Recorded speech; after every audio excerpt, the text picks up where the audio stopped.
Okay. Hopefully, third time is a charm. We're here. I think I know what happened, but go ahead. All right. We're here with Alan Zlotorzynski, Brevard Sports Network.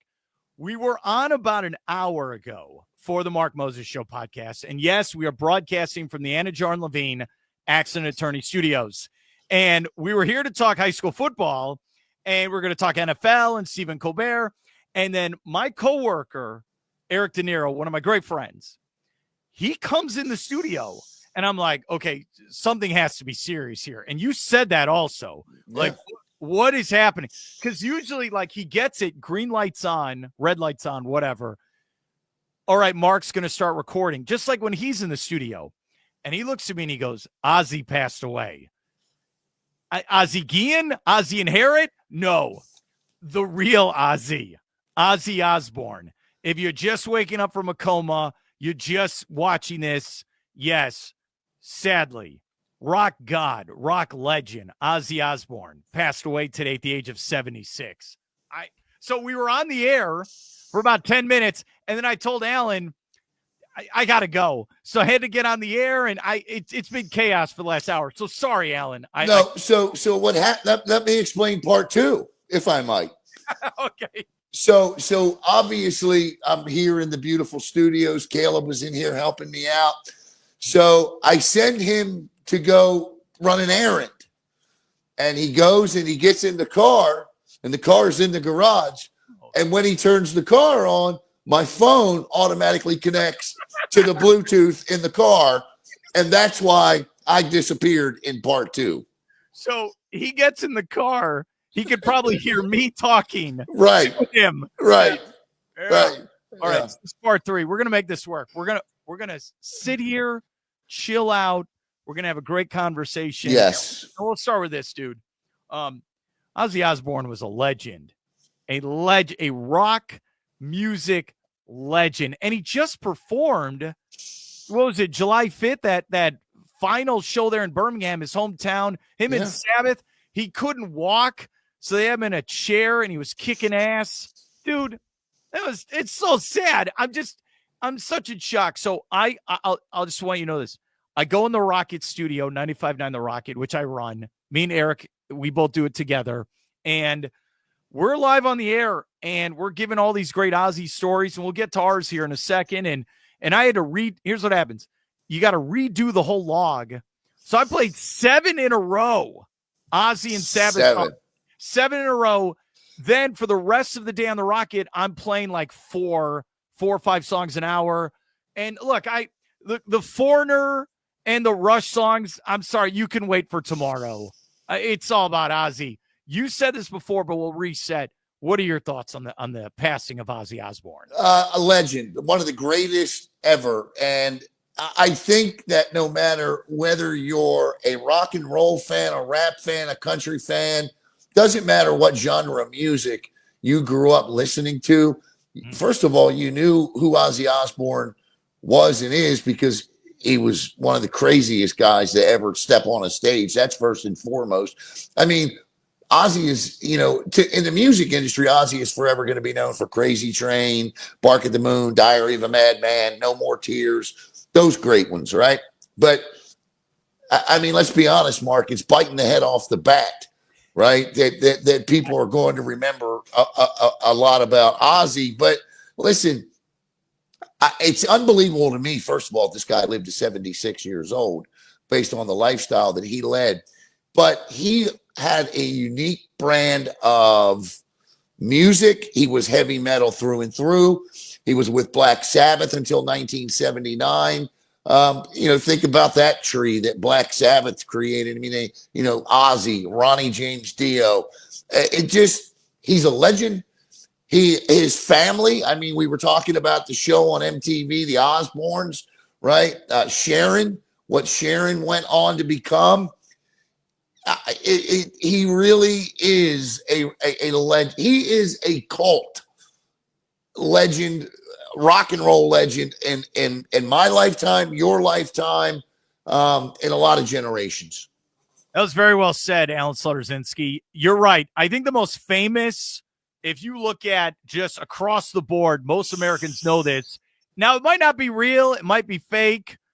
Biting of the bat is one of the most famous things in pop culture history. The other one I think about is he got banned from the Alamo in San Antonio. Right? So here's what's funny. We're at lunch yesterday, and Eric, my coworker, it was MJ, John, Eric, and I. So Eric randomly says the story that, in Pee-wee's Big Adventure, he goes there because they think his bike's in the basement of the Alamo. So, and they make the joke, there is no basement of the Alamo. So they're like, hey, the Alamo now in real life, they put the bike there, which I love because I love Pee-wee's Big Adventure. So John, my engineer, goes, what about Ozzy? What does he get? Because remember, here's the story. He's on one of these binges, as a madman, which I don't condone. And they take away his clothes. Right. You can't leave the hotel. So he steals one of Sharon's dresses, yeah. Puts on the dress, goes across the street, pisses on the Alamo. Right. And then gets banned from the Alamo. He's banned from the Alamo. Well, listen, not only was he banned from the Alamo, he was banned from performing in the entire city of San Antonio, okay, until 1992. This is 10 years. He did this in 82. And then he comes, and the only reason that he was allowed back to San Antonio was because he made a public apology and he donated $10,000 to the Daughters of the Republic of Texas. And then they let him perform. That is awesome, dude. I think about in the Motley Crue book, The Dirt, where they think they're the craziest people around, and remember, it's in the book. They show it in the Netflix movie where they're licking up urine in the hotel, and Ozzy's like, "Yeah, watch this," and that's the famous story where he snorts up the ants. Yeah, and Motley Crue, again, who also should all be dead somehow. Yes. And when they see that, it's like they saw a ghost because this guy was the next level. Yeah. He is the man, the crazy train. Yeah, you just can't. And, listen, I've seen the Crew about a dozen times. I did see Motley Crue open for Black Sabbath at the Baltimore Civic Center, and I think it was 1983. But the lead singer for Black Sabbath at the time was Ronnie James Dio. So it could have been Black Sabbath they were opening for, or it could have been because Ronnie James Dio left Black Sabbath and went solo as well and had some outstanding heavy metal hits like The Last in Line. I mean, that song by Ronnie is one of the greatest heavy metal songs of all time. But listen, if you caught Ozzy in his later years, you probably caught him at a rock and roll festival. I think of him so this last festival in Birmingham, it was like July 5th. We were giving away get the streaming code on the Rocket. We were doing that. Everyone showed up for that. Like they were meeting the Don. This is Metallica, Guns N' Roses, Tool, all these bands bowing down to the man. It reminds me remember we did the Seminole Club event at the Kennedy Space Center. Yes. And the man, Bobby Bowden, was there. I've never been in a situation in my career life where he was sitting there and everyone went to pay their respects. Lee Corso too. And Lee Corso, Gene Deckeroff is there. Every former player. And I know you did as well. When I met him, I was like, thank you so much for giving me a couple minutes to talk to you. And thank you so much. I think that's what it was like. Like when we met Bobby Bowden, I think when Ozzy did that final performance a couple weeks ago, I think everyone paid their respects to the man. Yeah, listen, a sad few days here in the world of entertainment. Malcolm Jamal Warner yesterday. Theo Huxtable, baby. Yeah, listen, yeah. Theo is Malcolm was a huge Ravens fan. Absolutely he had been since 2000 and used to tweet out about the Ravens, after a loss or whatever. But yeah, he did. I imagine you lose the game and he's just like me. He has the same pain and emotions. Right. And the same bank account. But no, a tragedy. Tragedy. The last 2 days, you lose Malcolm Jamal. Now we lose Ozzy Osbourne. Well, the bad news is these things come in three. So keep your fingers crossed. Yeah, you're absolutely right. Ozzy Osbourne, I think about with him, I'd say early 2000s when they used to have MTV Cribs. Oh, yeah. MTV Cribs. So you usually have like, oh, we're going to this rapper's house, right? Oh, they went to Ozzy's house. And that was the first time you're like, what the hell is this? And Right. You saw kids, and that kind of started to have the Osbourne show from that. And that was so big. It was MTV Cribs and a show like that made you realize that these were more than just animals sometimes that got up on stage and bit heads off bats and did drugs and drinking. You know what I'm saying? I mean, honestly, you always thought of them as party animals and guys and even, the women. But when you went inside their homes and saw they had wives and were raising children, you really began to see the inside of everything. Yes, you're absolutely right. And you got to meet Sharon, who's the mastermind of all of this stuff. And his son and his daughter. And they would both, I know his daughter was part of the cancel culture thing that happened with The View. I think the wife was on the other show. I know what you're talking about. Yeah. But, they all made an impact in entertainment. There was this moment on the Osbournes I always think about. I always bring this up with my dad. So it just makes me laugh. And I'm so sad Ozzy died today. I really am. So Jack and the two children, okay, they come up to their parents and they go, look, we're not normal. Our dad is Ozzy Osbourne.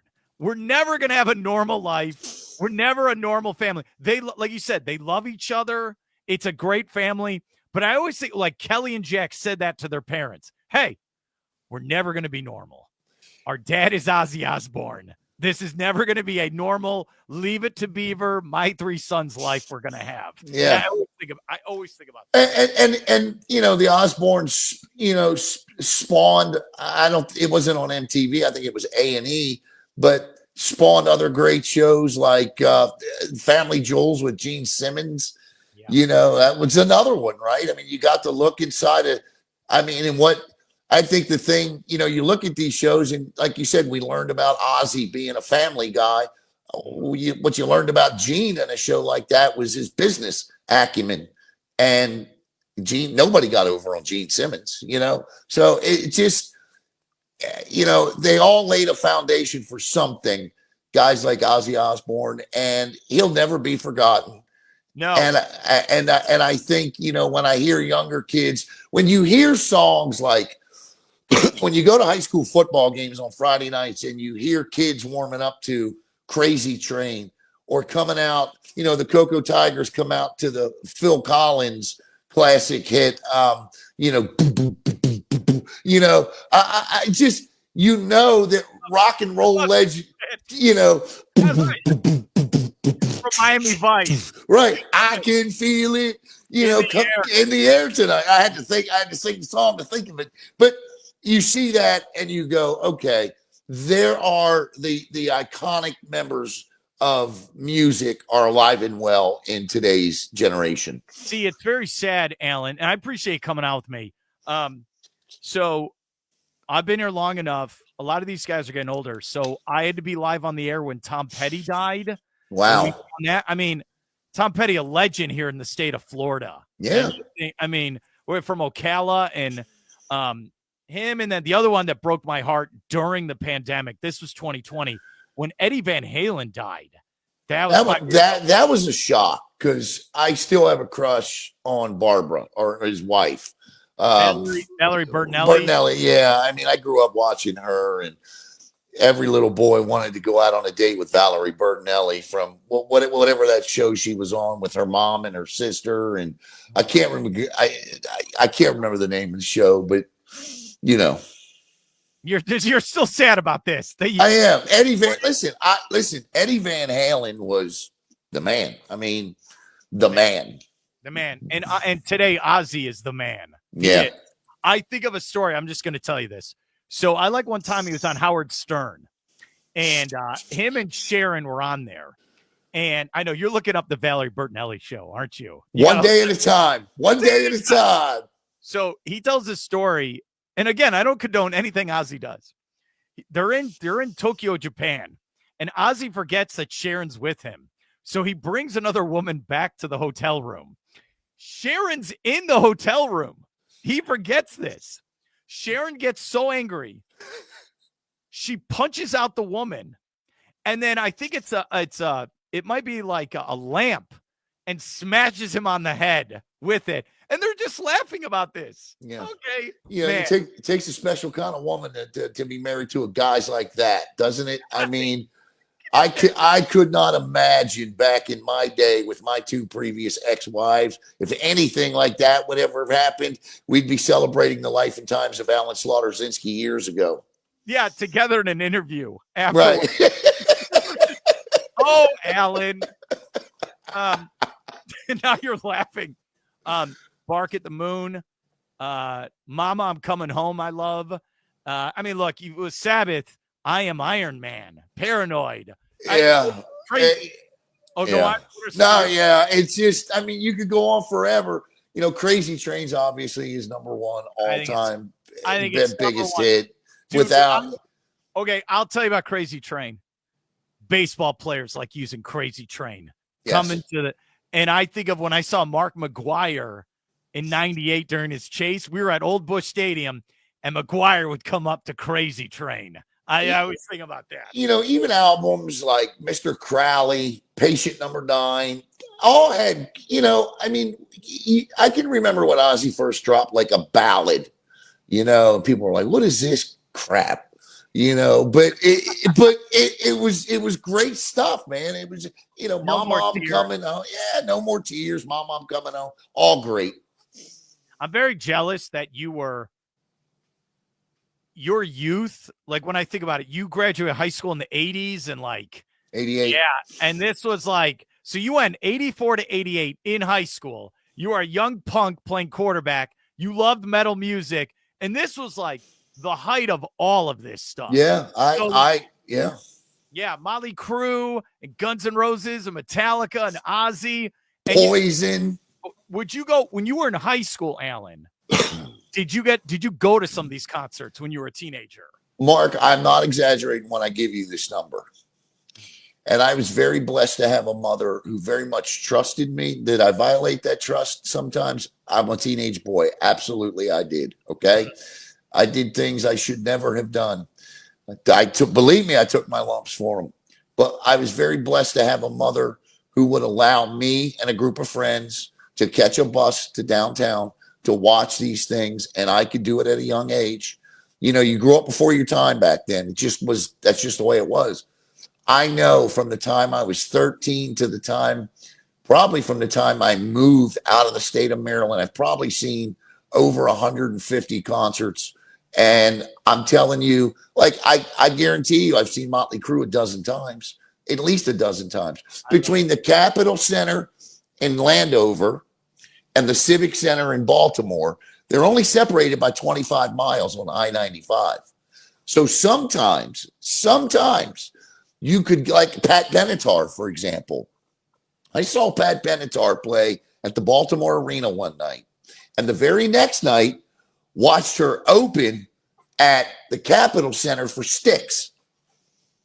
So not bad, dude. Not a bad concert, right? Right? Yeah. So, you know, I've seen, I don't even know if you remember this band, but it was a Japanese heavy metal band at one time that there used to be. And I watched them open for Motley Crue. I watched Poison open for Motley Crue. I've watched Motley Crue open for Black Sabbath. I've seen, you know, not just that, but I've seen Snoop Dogg.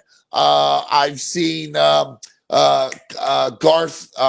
Brooks and you name it. Music and concerts, they really used to be my thing with sports. I loved going to concerts. We need to take you to a new concert then because of today. We need to go, buddy. Listen, man, until I get this hip completely fixed, and it is the thing that saddens me the most. because I want to go back so bad. There's so many things I want to still do.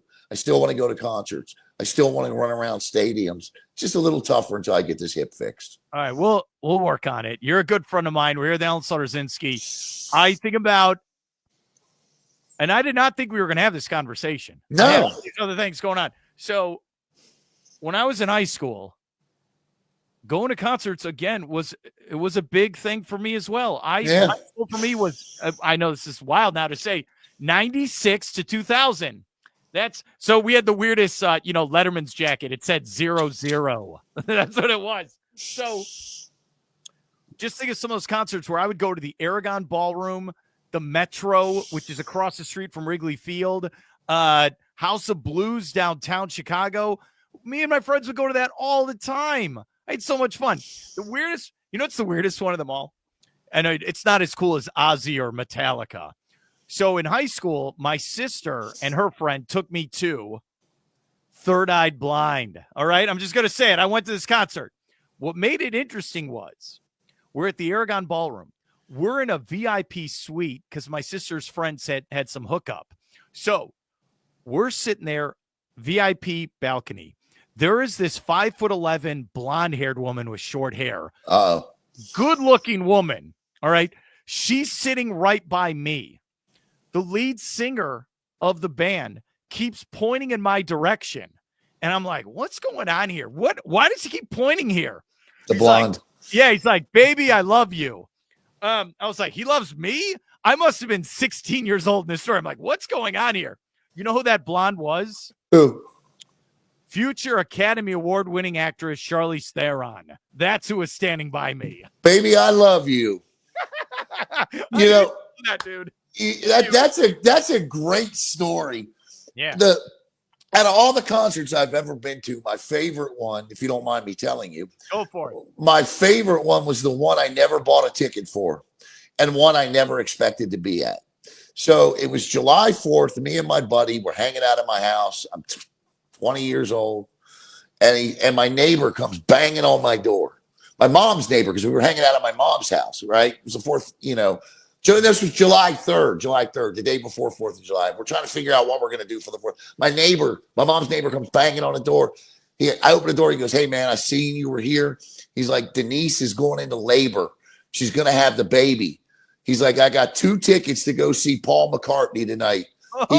He goes, if you're not going to use them, I'll give them away. He's like, I spent $100 a piece on these things, Alan. You better use them. I was like, I looked at my buddy. He's like, yeah, let's go. What can it hurt, right? I hated the Beatles. There was not a Beatles fan. The concert was at RFK in Washington, D.C. We got down there. Concert started at 8 o'clock. Paul McCartney got on stage. It was 100 degrees, Mark. 100 degrees. Paul McCartney went for 3 straight hours. He sang everything from Wings to Beatles to his hits, right? And I loved it so much that I actually went back the next night on July 4th and bought a ticket and went and saw him again. What year is this story? It had to be the early 1990s. Linda McCartney was still touring with him at the time. Yeah, that is awesome, dude. You got to do that. That really is. Someone gave me a free ticket for Sheryl Crow. She was incredible. I know you did as well. I saw Willie Nelson. Yeah. For free. I know you saw him in Vieira, right? Met him. Yeah, that's pretty cool, dude. So look, I've seen Metallica, 9 Inch Nails, Motley Crue, Foo Fighters. I am jealous, dude. I'm jealous you saw Paul McCartney. That's pretty. Yeah. I saw the Rolling Stones. That was incredible. I've never seen the Stones, so I'm jealous on you on that one. You have to go. Yeah. You have to go. The Rolling Stones it's beyond Mount Rushmore. Rock and roll bands start with the Rolling Stones. Yeah. The idea of a front man of a rock band starts with Mick Jagger. Yeah. He is the GOAT. And when you think of Ozzy Osbourne, who, yes, passed away today at the age of 76, heavy metal, hard rock starts with Black Sabbath and Ozzy Osbourne. It does. That's why it's so sad. It's beyond sad. Yeah, it does. So you didn't? Okay, just to clarify this. You saw Sabbath, but you never saw Ozzy perform before. No, I did not. I didn't either. I thought about that after we did the first show. I thought I had seen Ozzy, but it was not Ozzy. All right, here's what I'm going to do. I am going to get a hookup for a concert. I know you said you have problems with the hip. Don't worry about it, Alan. I'll help you out. I'll drive you there. We'll get you the hookup. 3 straight blondes around you. It'll be a good time. Let's go. Let's go. That's all the help I need, brother. All right. Let's say this real quick. So you did, if we switch it, and yes, recipe style. Yeah. So, okay.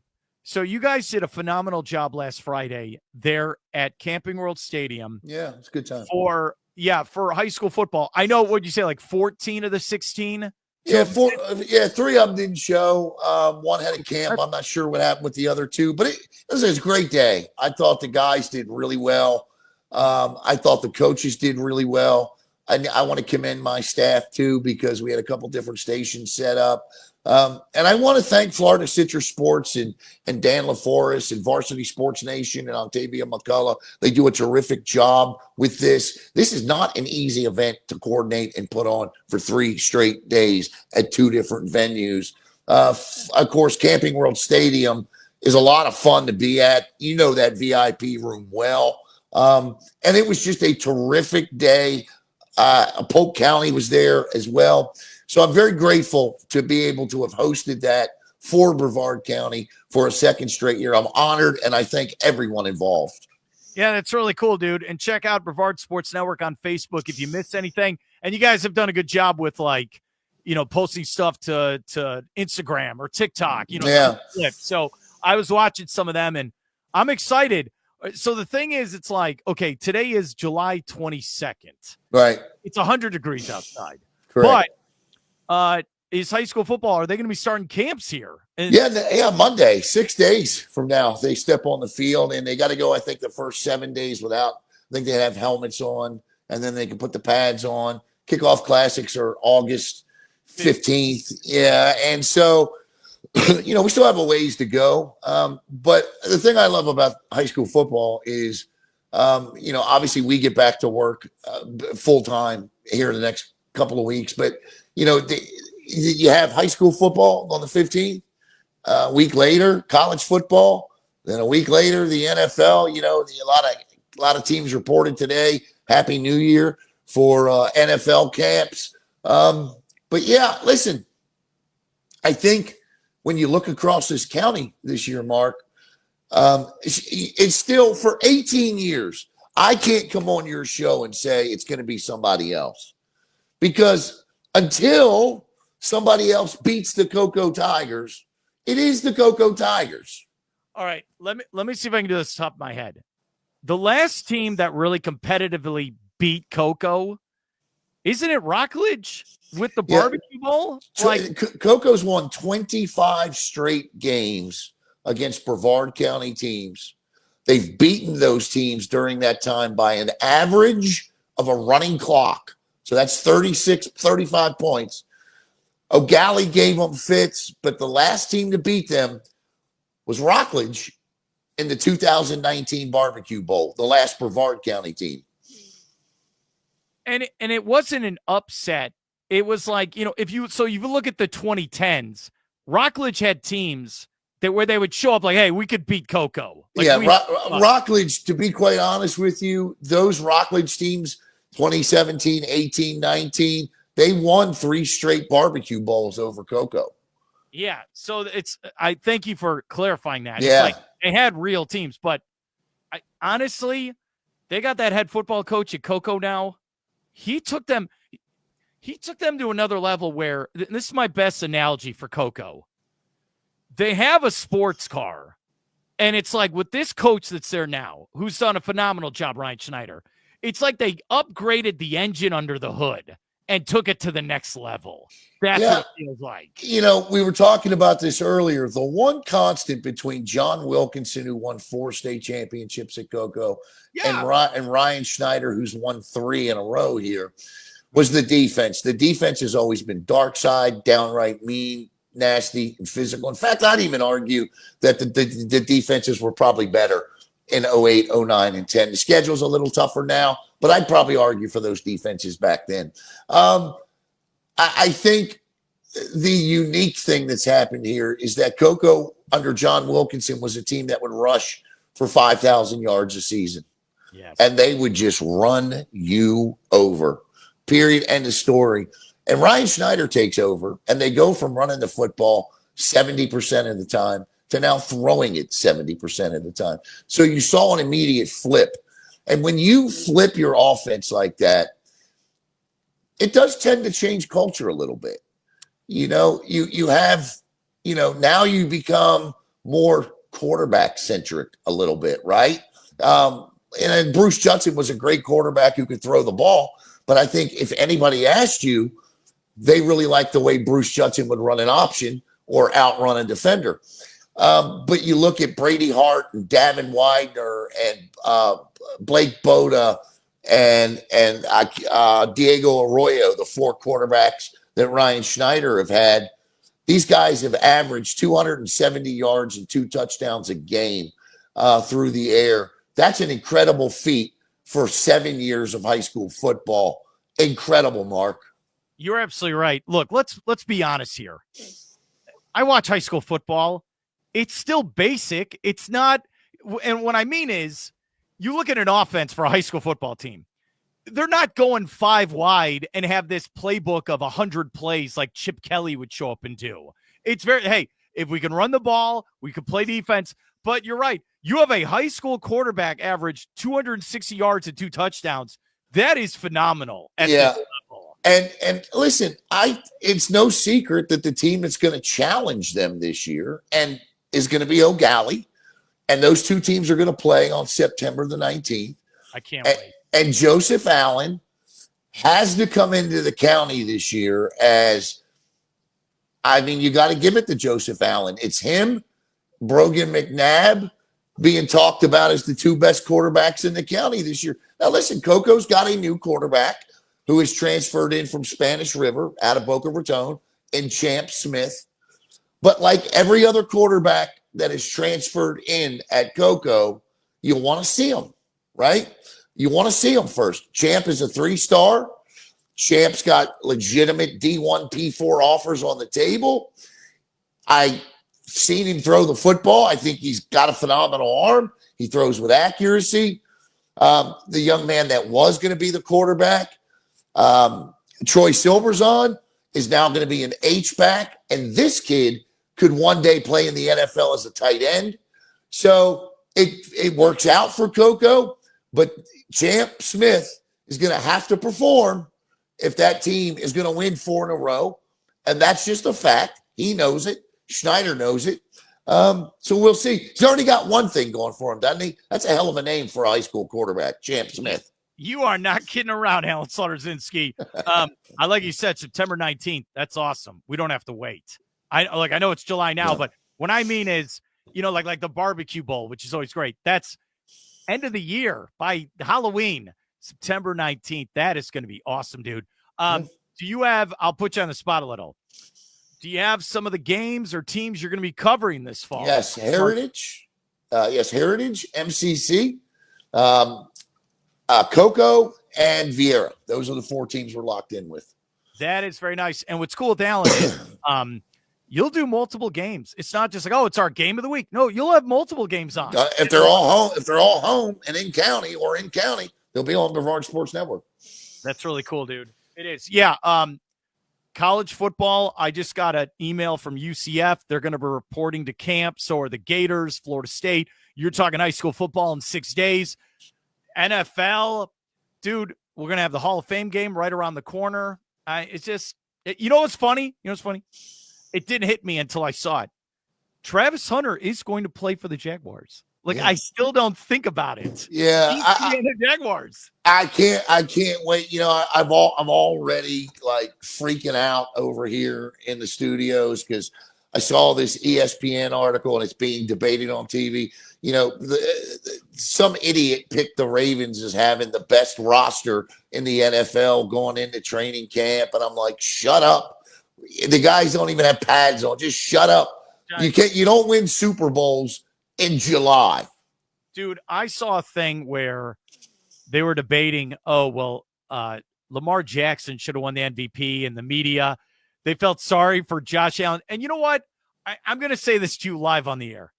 I don't give a bleep. Who cares? Who cares about the MVP? You know what the award should say? Good enough to make playoffs, not good enough to beat Mahomes. Who's got one of those, baby? That's what this comes down to. Who's got one of those in their showcase right there? So if you have one of these trophies, right, then talk to me. Neither of those guys. And look, they're both future Hall of Famers. Both of them are MVPs. They are great quarterbacks. Yes, they are. But if you think about it, neither have gone to the Super Bowl. And I had to think for a second, who is the last quarterback, not Mahomes, to go to the Super Bowl? It's Burrow in Cincinnati. Yeah. That's how wild that is. Yeah, that's another thing. Don't waste your time with the new quarterbacks on Netflix. It's terrible. Oh, you're not a fan? I love the first one, not a fan of the second one. I don't need any more Kirk Cousins. That's how I feel about That's it. what it. That's it right there. The Kirk Cousins. I didn't need him back. You know, I'm not a fan of the third one. All right, let's end with this with Alan Zlotorzynski. And again, yes, from the top, Ozzy Osbourne passed away today at the age of 76. Rest in peace to a legend. But I brought this up over the weekend. I want your thoughts because you're of a certain age where the Tonight Show, the Late Show. Oh yeah, that was a big deal. Johnny Carson. That was when you were growing up. Johnny Carson. Yeah. I will tell you mine real quick, and I'll give you the floor. I grew up with that as well. I joked for years my dream job would be to host the Tonight Show. I'm not kidding. Like, it's not the same. No, it's not. It's a whole world we live in now, and no one's staying up till 11:30 to see, this celebrity Josh Brolin's going to be on tonight. Oh, I got to watch that. It's not. Here's how I look at it. You're the number one rated show in late night. So what? You're losing $40 million a year. It's not the same. People are not watching this stuff in real time. It's upsetting, but Colbert's going away because they're not going to replace him. No. And Kimmel, Fallon, they'll be gone as well. What are your thoughts, Alan? I thought that once, and I don't care whether you're a left or a right-leaning individual or down the middle. I thought when late shows went too far one way, and let's call it for what it is. When they, Stephen Colbert, in some circles, a lot of people would call him a left-leaning political hack. I mean, that's just what a lot of people would call him. It's never been a good business model to alienate 50% of your audience. Okay. And so if every night your goal is to bash one political party over another, you're going to lose money. You're going to lose advertisers. That's just a fact. But as it pertains to late night television, I thought it really started to die when David Letterman left. Okay. I thought it had suffered a heart attack. I thought Johnny Carson made one of the biggest mistakes in the history of late night television when he didn't select David Letterman to replace him and chose Jay Leno. Jay Leno certainly has his fans, but I think if we're looking at how this all got to this point, I was a fan of Johnny Carson. I remember watching the last show in May of '92 with my mother, and we cried, right? Barbara Streisand came on and sang to him. It was a great show. But David Letterman should have been the guy to replace him. But once Letterman went down, listen, I love Craig Ferguson. I thought Craig Ferguson was great. Conan O'Brien, I thought it was unique. I like Conan O'Brien. But listen, the one thing all three of these guys have that has killed their shows is they're too political. And at 11:30 at night, whatever coast you're on, I think people just want to turn that crap off. They just want to sit there and they want to laugh and they want to fall asleep to an interview. Excuse me. And They don't want to. You don't want to be laying in bed 11:30 at night and get pissed off over a joke. All right. Here's what it was. In olden standard time of traditional broadcast television, the key would be is you want to win the late night war. Right. So here's what you do. Let's say you win. Okay, what you just said is true. This is how they would work it. You would watch David Letterman, fall asleep to him, turn the TV back on in the morning, and then you're watching CBS Morning. Right. So the consumer is hearing those spots or advertisement during the night and then in the morning as well. You watch Leno, you turn the TV back on, you watch the Today Show. That's how that would work. I saw the show last night with the Late Show with Stephen Colbert. There's too many names in my head. He still went hard on Trump. Yeah.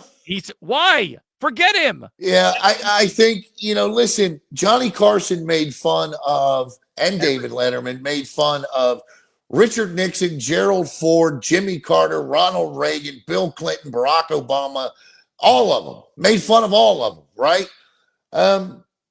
But we don't, like I said, I don't care what your political leanings are. I just don't think that you can constantly alienate half your audience and expect to succeed and not lose money. Okay, so they had a staff of 100 people. Colbert makes $15 million a year by himself. And then there's 100 people working with him. Again, they're losing $40 million a year. And you know what? What we're doing right now is killing traditional TV. Fine. You and me are talking. You know what the budget is on this? I don't know, $100? What are we even spending to do this? And we're just as good. There is still, listen, I mean, this is late night TV is going to die, but I don't think this format is dead because I still think you can put a talk show on Netflix. Yeah. I listen, I still think you can succeed with this, but I think you have to be, nobody's ever going to be Johnny Carson or David Letterman or Craig Ferguson for that matter. But you got what you have to be is you got to be a neutral party telling jokes. Yeah, and here's the thing. Like before you'd have Letterman's interviewing a big star tonight. Well, now in today's world, celebrities are interviewing celebrities. Correct. They have their own, just like with sports. We used to, hey, we're going to get this big athlete on. Well, the athlete has his own podcast. He's interviewing other athletes. So it's all changed. The best part of what you and I do may even be sitting down and finding out about each other a little bit. Some of the best stuff a lot of sportscasters do is when we get to find out about them. Yeah, it's a great point. Gutfeld, is that his name on Fox News? Yeah, Gutfeld, He's okay, you could see his show costs about $30 to put on. Yeah. And he's beating Colbert, Kimmel, and Fallon. Yeah, and listen, Fox did it right with the Gutfeld show because they didn't put it on Fox. Yeah, they put it on cable. They put it on cable, and if you're going to, you know what? If Stephen Colbert, okay, I'll give you the perfect example of how a show like this can work. Okay. And he still leans one way, and that's Bill Maher. I love Bill Maher's show. I don't agree with a lot of the things that Bill Maher says. I agree with a lot of the things that Bill Maher says, but I like the way Bill Maher says them. I like the guests that Bill Maher has on, and I'm intrigued to watch Bill Maher's show, and he comes on HBO. That's what I mean, that you could still be successful doing this, but you even look at Bill Maher over the last year, right? He has jumped, and I don't know how he is in his personal life, Mark, but in his professional life, you've seen Bill Maher shift from being so far one way back towards being a little bit more center neutralized. I mean, the guy went and had dinner with Trump, and I'm not saying everybody's got to go do that. And I'm not saying Trump's a bad guy or a good guy. All I'm saying is, if you're going to be good at your job and your job is talking politics or making jokes about politics, shouldn't you know both sides? You got to talk to everyone. Right. You have to talk to everyone. You have to. We're here with Alan Zlotorzynski, Brevard Sports Network. Again, he's losing $40 million. I can't look. I can't. And what you're going to hear is that this is the reason, and you're already hearing it, is the reason the show is going away is because, the White House wants it gone. No, it's losing $40 million. Yeah, and they have to, the political side of it is, so Paramount, the parent company, they're trying to merge this big deal. Right. So when you're at that level, you do have to call up Washington, D.C. and get approval for this. Right. That's how this works for all broadcasting. Hey, you want to merge? Yeah, you got to get approval on that. But you're still losing $40 million a year. And, and you can't, in what world can you lose that much money and keep going? Okay, this is what I wanted to bring up with you. Unless you're the WNBA. Okay, there's another one where pay us our fair share. You're also losing millions of dollars. They make no revenue. But I just want to say this. My whole life, it's been in my industry. And even if you're just a consumer where, ratings are key. We're number one. We should be the king. We're making all this money. Again, Colbert is number one in late night broadcast television. Yeah. And they're losing money. Yeah. So the idea of ratings, that's dead. Who cares? Oh, I'm on the radio. I do TV. Oh, we're number 3, but the next book will be 5. Then we'll be 1. Who gives a bleep? That's what's interesting with all this. And the funny thing that you mentioned about that is that ratings have now, what ratings mean and what we do now and how we do it. Ratings now mean clicks and views. Yes. That's your ratings. It does. And I know you go through this. If we're putting it all out there, I know you get people emailing you, hey, can you play this game on? Can you put this game on Friday night? And Alan does a great job. He always responds to people. You're always nice to people. You are. And I know people are like, hey, can you put this game on? And you're like, look, I will work on it, but there's also an operating cost. Right. You know what I mean? Sure. So there's a balance there of this. And that is going up and up and up and up. And as BSN grows, so does the cost to pay better broadcasters. And it grows exponentially, Mark. I mean, it's incredible what I spend now compared to what I spent 3 years ago. It's now you can't get away with just hiring or bringing aboard an intern. Now you've put a product out there. We've put a product out there that I think people respect and they have an expectation of. And so now in order to keep that up, you have to pay for that. Yeah, you're absolutely right. I really appreciate coming on. I had a blast, man. I did. It's been kind of boring over the last couple of weeks. I will admit it myself. I think football, we always make the comment, football is king.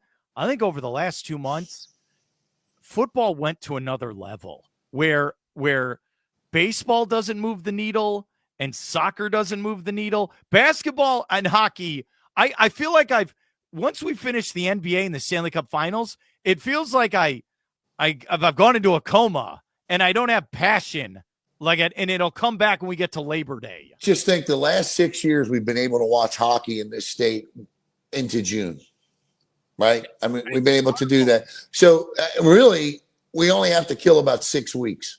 Because I'm into watching the hockey. I watch all the games of the Stanley Cup Finals, right? So, just keep going to the Stanley Cup Finals, Florida teams, shorten our summers a little bit. But you're right, the last couple of weeks has been terrible. And look, in 2 summers, there will be no baseball. I promise you.